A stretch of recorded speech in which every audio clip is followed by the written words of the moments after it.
Perfect. Hello everyone! This is Inay, Virgin in the Sky, ang Rhina sa kangit-ngit. Ako ni magipahibalo no nga gitagaan ko og avocado sa akong very generous kapamilya. Thank you, Ma'am M. Nira ako na ni siyang gi-slice og cubes kay ako ni siyang buhaton og avocado delight. And nagbilin pud ko og upat ka buok, 4 pieces, para sa abong healthy smoothie ni Itay. As I have said, magbuhat ko og avocado delight. So, ang mga ingredients, of course, avocado, Nestle cream, and ang ato ang gelatin. So, kana lang siyang tulo. No need to add sugar kay creamy o tamis na ang atong avocado. Shout out kay ka Ma'am M. Salamat kayo Ma'am M sa mga avocado. So kaning avocado, ato lang ni siyang ibutang sa blender.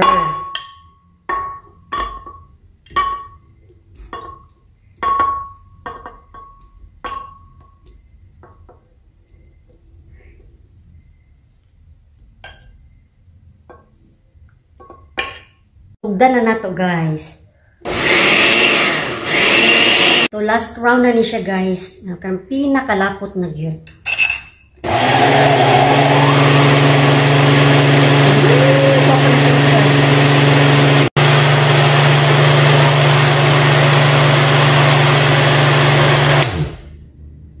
Alright, done with our mixture. All we have to do is to pour this mixture din sa atong molder. And then, ato lang sa siyang i-fridge o mga 3 to 6 hours. Ay na to kaunon. Ipakita rin ako sa inyo ha, ang pagkahuman.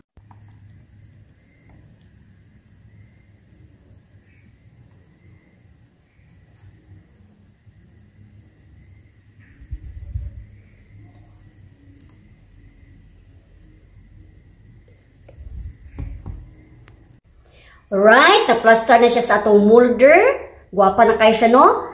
And then, ato lang ni siyang i-cover o cling wrap and i-fridge for 3 to 6 hours. Naan na guys, ang atong avocado delight. So, ato na ning tilawan.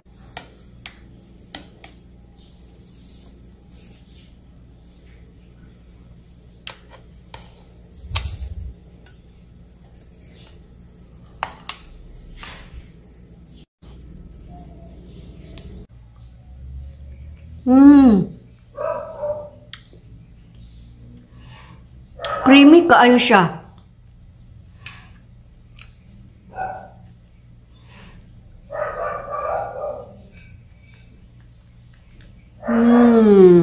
Rami. Perfect.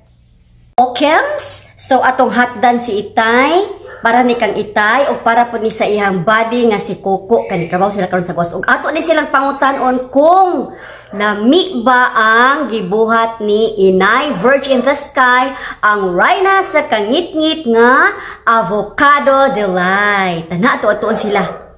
Ang ato silang pangutan-on kung lami ba ang ato ang avocado delight. So Itay unsay may kasulti?